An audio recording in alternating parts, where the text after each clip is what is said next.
کھاتے کیا ہیں؟ تو کہتے ہیں بادام کھاتے ہیں، مکھن کھاتے ہیں۔ یہ جناب پتہ نہیں ان کو دودھ کتنے کلو روز پیتے ہیں، اور بولو ڈولو بیچارے سے خود نہیں چلا جا رہا، لگ ایسے رہ جیسے وہ خود کہہ رہے ہیں مہربانی کرو ہمیں ذبح کر لو، اب تو اٹھا بیٹھا بھی نہیں جا رہا۔ او خدا کے بندو، دین کی اصل حقیقت کو سمجھو۔ یہ تو حضور نے فرمایا خوبصورت جانور لاؤ، یہ کس حدیث میں آیا ہے کہ اسے بادام کھلاؤ؟ آپ لوگ انسانوں کو روٹی نہیں مل رہی اور جانوروں کو بادام کھلا رہے ہو۔ اس کے حصے میں جو اللہ نے شے رکھی ہے نا وہ چارہ ہے، اس کو چارہ کھلاؤ اور اچھے طریقے سے پیٹ بھر کے کھلاؤ۔ جانور کو پیٹ بھر کے چارہ کھلایا جائے تو جتنی اس کی طبیعت ہوتی ہے اس حساب سے وہ صحت مند ہو جاتا ہے۔ باقی یہ تو آپ کسی شخص کو اتنا کھلا دیں کہ اس کا پیٹ اتنا بڑا ہو جائے، پھول جائے، تو وہ بیچارہ تکلیف میں آئے گا کہ نہیں آئے گا؟ یہ کس قسم کا ماحول ہے؟ ایک بکرا بکا لاہور میں اور سیٹھوں نے شرطیں لگائی ہوئی ہیں، میں 5 لاکھ کا لایا ہوں تو میں 9 لاکھ کا۔ یہ کیا چکر ہوا؟ مجھے اتنا کھلایا جی اس کو فلاں چیز، یہ کس نے کہا ہے کھلانے کا؟ بادام کھانا کس حدیث میں آیا؟ کس صحابی نے اپنے بکرے کو بادام کھلائے؟ کس نے مکھن کھلایا؟ کس نے پیڑے کھلائے؟ بس کرو، عجیب تماشا لگ گیا ہے۔ اور یہاں تو اتنی بری حالت ہو گئی ہے کہ عورتیں ناچنے لگی ہیں قربانی کے جانوروں کے آگے، بیبیاں بیچنے لگی ہیں۔ اللہ کے غضب کو آواز نہ دو۔ یہ قربانی ہے کہ ہر چیز کا، مذہب کی ہر شے کا مذاق بنا دیا ہے۔ جس دین نے عورت کی اپنی قربانی بھی ہو تو اس کو ذبح کرنے کی اجازت نہیں دی، مرد ذبح کرے گا۔ جو دین کہتا ہے کہ عورت ذبح نہیں کرے گی، وہ عورت بیچ سکتی ہے اللہ کے جانور؟ یہاں جس کا میں نے رمضان میں بھی کہا تھا، پھر بات دہراتا ہوں، سارا سال ناچتے گاتے ہیں اور عید کا موقع آتا ہے تو 2-4 مولوی بٹھا کے وہ دین سکھانا شروع کر دیتے ہیں۔ کوئی پتہ ہی نہیں، کوئی خبر ہی نہیں۔ جس بوتل میں کل تک شراب بک رہی تھی اسی میں دودھ پلاؤ گے؟ جس برتن میں کل تک پیشاب تھا اس میں آج لوگوں کو شہد پلاؤ گے؟ بس کرو، یہ مذاق نہیں، یہ رسول اللہ کا دین ہے۔ نبی پاک سید عالم صلی اللہ تعالی علیہ وآلہ وسلم نے کوئی ذمہ عورت کے کوئی چیز نہیں لگائی ایسی جس میں اسے مردوں کے ساتھ شامل ہونا پڑے، اور عورت سمجھ ہی نہیں رہی کہ یہ اس کی تذلیل ہے، عزت نہیں۔ صابن بک رہا ہے تو ساتھ بی بی کھڑی ہے، شیمپو بک رہا ہے تو عورت اس کی جو ہے وہ ایڈ دے رہی ہے۔ یہ عزت ہے عورت کی؟ رسوا کر دیا تم نے ہر شے میں عورت۔ اب قربانی کے جانور بھی بی بی بیچے گی؟ غیرت کہاں گئی اس قوم کی؟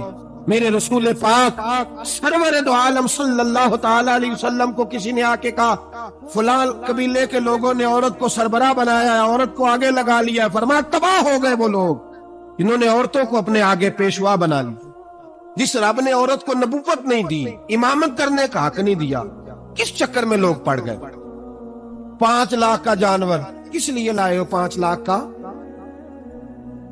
تفاخر کے لیے، دکھانے کے لیے؟ تو اگر 50,000 کا 60,000 کا بھی جانور لاتا تو اچھا آ جاتا، اور 50,000 کا جانور لائے تو 5 لاکھ میں کتنے آتے ہیں؟ بولے تو 10 جانور ذبح ہوں گے تو کتنے غریبوں تک گوشت جائے گا؟ کتنے گھروں کا بھلا ہوگا؟ ہر چیز کا چکر الٹا کر دیا گیا ہے۔ اور صرف حج کے لیے ہوتی تو میرے رسول پاک ہر سال قربانی نہ کرتے، اور میرے نبی پاک قربانی دینے کا حکم۔ ایک اور بات بڑی لوگ پوچھنے لگے، کہتے جی گائے کی ہوتی ہے، بھینس کی بھی ہوتی ہے کہ نہیں؟ چلو جی، اب نئی بات نکل آئی۔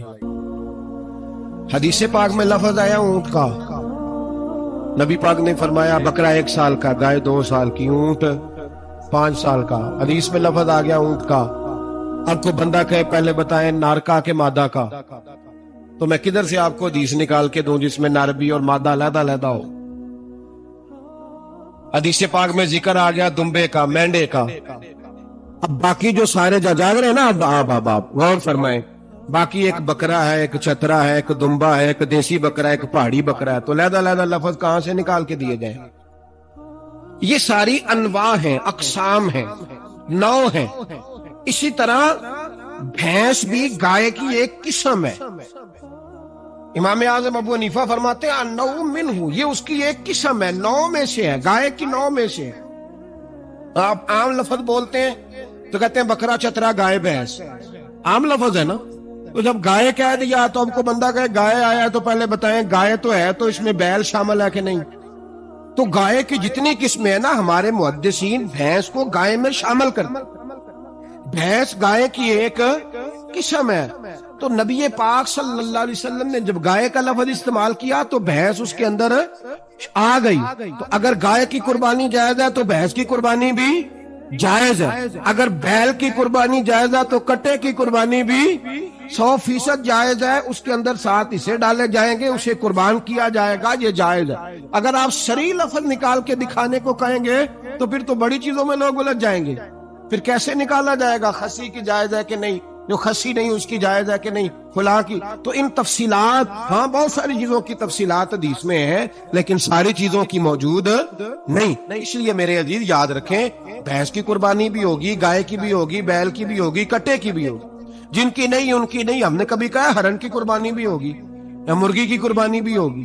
تو حدیث مبارکہ کے اندر جو چیزیں موجود ہیں ان کی جتنی اقسام ہیں ان سب کی قربانی کرنا ہاں جائز ہے۔ اور میرے نبی پاک صلی اللہ علیہ وسلم نے فرمایا جانور خوبصورت ہو، لنگڑا نہ ہو، کانا نہ ہو، زخمی نہ ہو، خوبصورت جانور لاؤ، اس کو لا کے ذبح کرو۔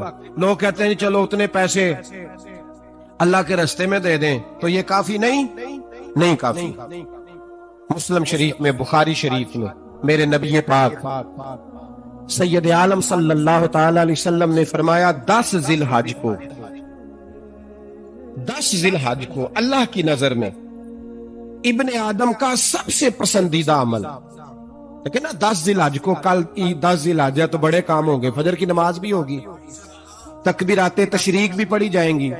آج فجر سے شروع ہو گئی نا، 9 کی فجر سے لے کر 13 کی عصر تک تکبیرات تشریق پڑھی جائیں گی۔ اللہ اکبر، اللہ اکبر، لا الہ الا اللہ واللہ اکبر، اللہ اکبر وللہ الحمد، اللہ اکبر، اللہ اکبر، لا الہ الا اللہ واللہ اکبر، اللہ اکبر وللہ الحمد، اللہ اکبر، اللہ اکبر، لا الہ الا اللہ واللہ اکبر، اللہ اکبر وللہ الحمد۔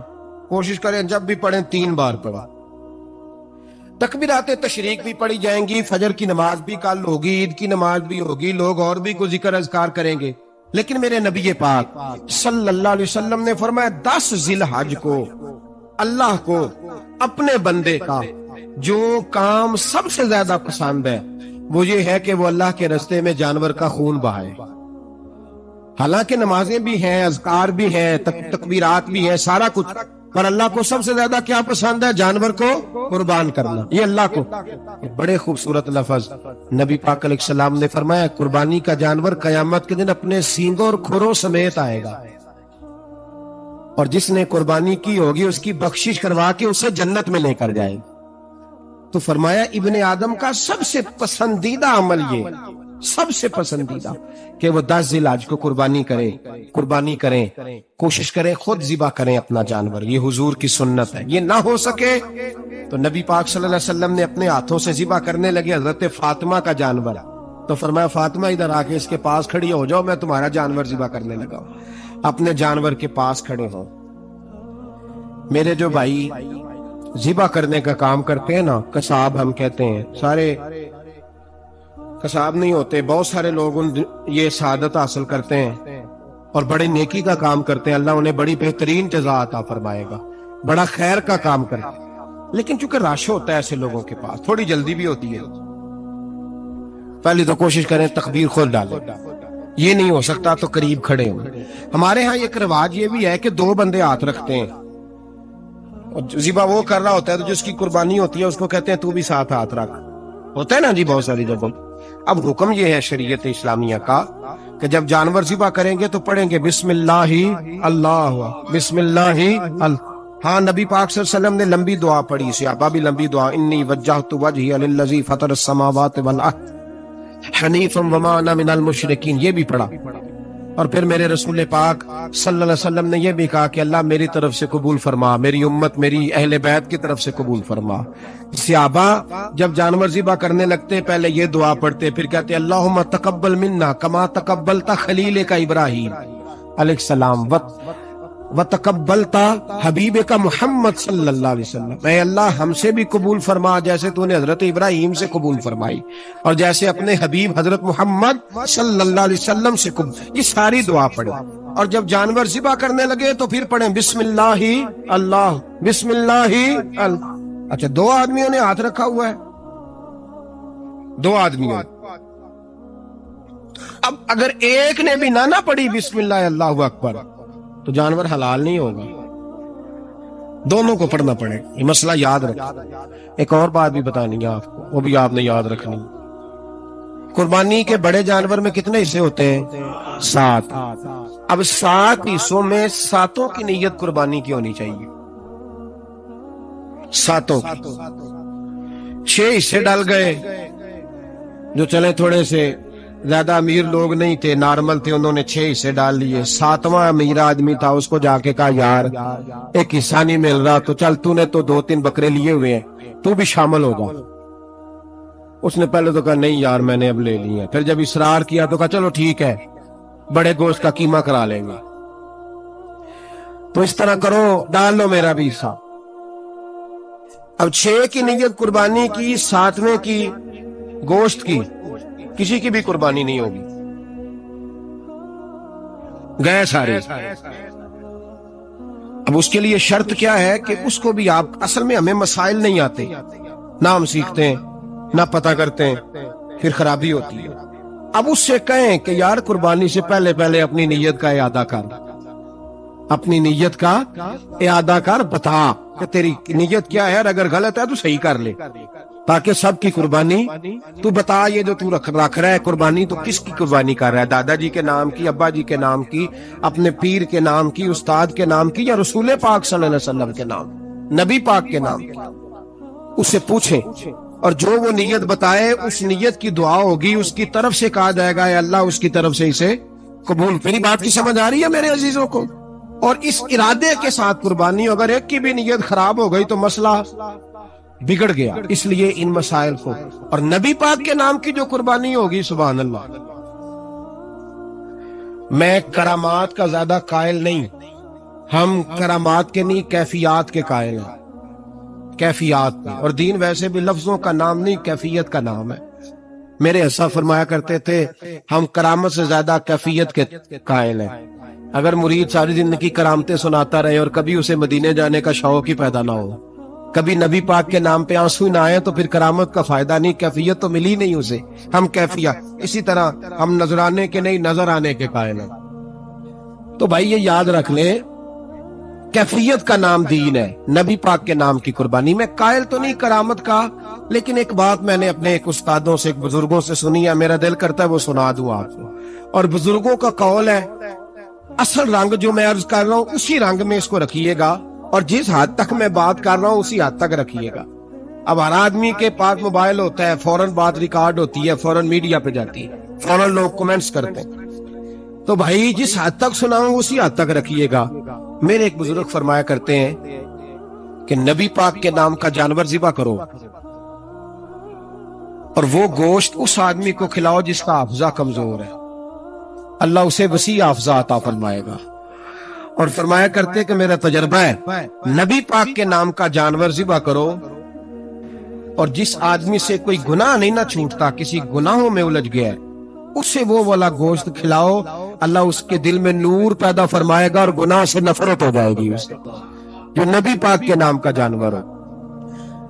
تو ہم جو سیکھنے والے لوگ ہوتے ہیں، ہمارا دل کرتا ہے کہ چلو تھوڑا سا اپنی طرف سے بھی پوچھ لیں۔ تو میں نے کہا حضور اگر بیمار کو کھلا دیں تو فرمانے لگے کھلا دو، اللہ صحت دینے والا ہے، پر بیمار کے لیے دوائیاں بڑی ایجاد ہو گئی ہیں، گناہ گار کی دوائیاں نہیں ملتی، بیماروں کی دوائیاں بڑی ہیں، گناہ گاروں کی نہیں ملتی، گناہ گار کو کھلاؤ۔